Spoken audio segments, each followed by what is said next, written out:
بریم ببینیم نظر منتقدای سرشناس جهانی در مورد فصل اول هاوس آف دراگون چی بوده.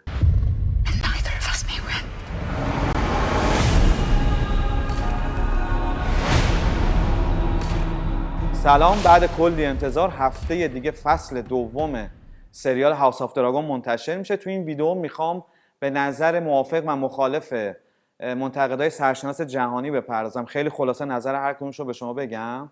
توی بخش دوم میخوام یه یادآوری بکنم کاراکترها رو و نسبتاشون رو با هم، عکسشون هم سعی میکنم بذارم که یک یادآوری بشه. توی بخش آخرم خیلی خلاصه میخوام نظر خودم رو بگم. بفرمایید. خب اول 5 تا نقد مثبت میگم، بعدش هم 5 تا نقد منفی.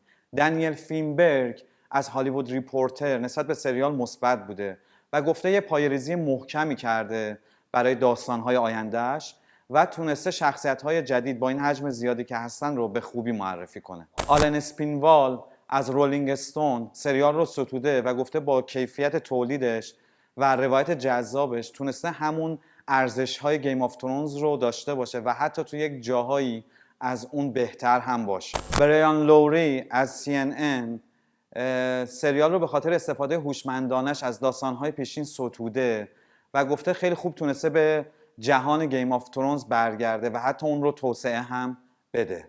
جودی برمن از مجله تایمز صحنه‌های اکشن و جلوه‌های ویژه سریال رو بسیار چشمگیر دونسته و گفته این بخش از ماجرا قوی‌تر از گیم آف ترونز عمل کرده. جان نوجنت از امپایر مگزین عملکرد مت اسمیت تو نقش دیمون تارگریان رو تحسین کرده و گفته باعث شده یک شخصیت پیچیده و متناقض خلق بشه و در کل به شیمی عالی بین بازیگرها هم اشاره کرده. خب حالا بریم اونور ماجرا رو هم ببینیم، یعنی به نقدای منفی اشاره بکنم.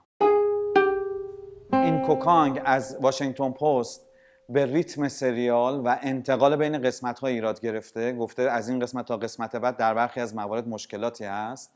بعد بعضی از شخصیت‌ها به طرز ناامید کننده از نظر اون ساده لوحن، خصوصا در مواجهه با خشونت و اکشن. و در آخر هم گفته سریال پیش بینی پذیره تو خیلی از قسمت‌ها و الگوهاش هم تا حدی تکراری هستند. برایان لوری از CNN انتقادات مشابهی داشته. گفته انتقال بین قسمت‌ها خیلی جاها مخاطب رو سردرگم میکنه و بعد باز هم به الگوی تکراری داستان اشاره میکنه. میگه نوآوری خاصی این سریال نسبت به گیم آف ترونز نداشته. دنیل دیاداریو از ورایتی به جنبه‌های خشونت‌آمیز این سریال پرداخته و گفته با اینکه جلوه‌های ویژه این سریال از گیم آف ترونز خیلی بهتره، اما چنین صحنه‌هایی ممکنه برای خیلی از مخاطبا خیلی ناخوشایند باشه. شانتی کالینز از رولینگ استون با اینکه از پیچیدگی شخصیت‌ها و داستان‌های تراژیک سریال تقدیر کرده، اما یک نقد مشابهی وارد کرده که این سریال داستانش به شدت پیش‌بینی پذیر و ساده است و الگوهای قدیمی رو دوباره تکرار داره میکنه. کریستیان اسمیت از کلیدر که یک سایت مرجع فیلم هست به داستان پردازی متفاوت بین گیم آف ترونز و هاوس آف دراگون اشاره کرده و گفته با اینکه هاوس آف دراگون تونسته شخصیت پردازی های پیچیده تر و یک درام خانوادگی جذاب خلق بکنه، اما مشخصا نتونسته اون هیجانی که داستان گیم آف ترونز به مخاطبش میده رو دوباره تکرار کنه. من توی قسمت دیسکریپشن لینک این نقدها رو براتون میگذارم که هر کدوم علاقه داشتین برید به طور مفصل‌تر بخونید. ولی الان میخوام برم سراغ معرفی کاراکترهای فصل اول و نسبتاشون با هم، صرفا برای یادآوری و شروع فصل دوم. اول بریم سراغ خاندان تارگریان. ویسریس اول پادشاه وستروس، پدر رنیرا و ایگان دوم. رنیرا تارگریان دختر پادشاه و وارث تاج و تخت تا نیمه سریال این شکلی بود. بعدش که انگار 10 سال گذشته بود یا یه بازیگر دیگه کلا به جاش آوردن شد این. دیمون تارگریان برادر کوچیکتر شاه و همسر دوم رنیرا، یکی از شخصیت‌های جذاب این سریال. ایگان دوم پسر ویسریس و آلیسنت، برادر کوچکتر رنیرا و مدعی تاج و تخت. حالا بریم سراغ خاندان ولاریون. لورد کورلیس رئیس این خاندانه و همسر دختر عموی شاه که در ابتدای سریال به عنوان یکی از مدعیان تاج و تخت معرفی میشه و همچنین پدر شوهر اول رنیراست. تمام کشتی‌ها و دریاهای این سرزمین زیر نظر خاندان ولاریونه و برای همین خیلی تو سریال قدرتمندن. رینیس تارگریان دختر عموی شاهه که همسر لورد کورلیسه که تو ابتدا سریال گفتم یکی از نامزدهای تاج و تخت بوده. لینور ولاریون همسر اول رنیراست که همجنس خواهه و توی سریال سرنوشت جالبی داره. حالا بریم سراغ خاندان هایتاور. دو تا هایتاور مهم توی این سریال هست. یکی آلیسنته که همسر دوم شاه میشه و بعداً هم یکی از رقبا و همچشمهای رنیرا میشه و یکی هم پدرش اوتو که معاون اول پادشاهه که بهش میگن هند، انگار دست راست پادشاهه، که یک بار خلع میشه دوباره به منصب خودش برمیگرده و از همونجا شروع به دسیسه میکنه. دو تا شخصیت مهم دیگه هم توی این سریال هستن. یکی سر کریستون کوله که معشوق اولیه رنیراست ولی بعداً از اون برمیگرده به سمت آلیسنت متمایل میشه و یکی از مدافعان پادشاهی ایگان دومه. یکی دیگه هم لاریس استرانگ هست که رئیس جاسوسان با آلیسنت همراه، همون که پاشله و احتمالا تو فصل دوم نقش خیلی مهمی خواهد داشت. بریم برای بخش سوم که من خیلی مختصر نظر خودم رو راجع به این سریال میگم و میگم احتمالا به چه سمتی خواهد رفت. He's not just a king or a queen. They are a protector of the realm. من وقتی در قیاس با گیم آف ترونز این سریال رو میبینم به نظرم میاد که بیشتر با نقدهای منفی که به این سریال شده همراه هم.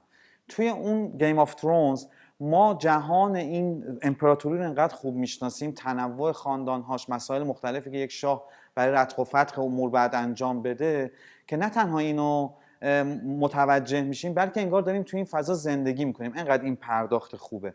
اما توی این سریال فضا به دربار یک پادشاهی محدود شده و باعث شده یه خورده شبیه قصه اصلی، بیشتر شبیه سریال های ترکی یا کره‌ای مثل حریم سلطان و جمونگ بشه. بیشتر رقابت بین زنهای قدرتمند دربار، مسائل عشق و عاشقی، خیانت‌ها و اینجور چیزها خلاصه میشه. تعلیق سریال گیم آف ترونز رو نداره، اصلا حتی نزدیکش هم نشده. ما تو همون قسمت اول سریال گیم آف ترونز وینتر ایز کامینگ رو میشنویم که تا آخر ادامه داره. تازه این یکی از چالش‌های اصلی سریاله. سریال پر از چالش‌های متنوع و داستان‌های موازیه که باعث میشن این سریال پر از هیجان، پر از داستان‌های فرعی باشه.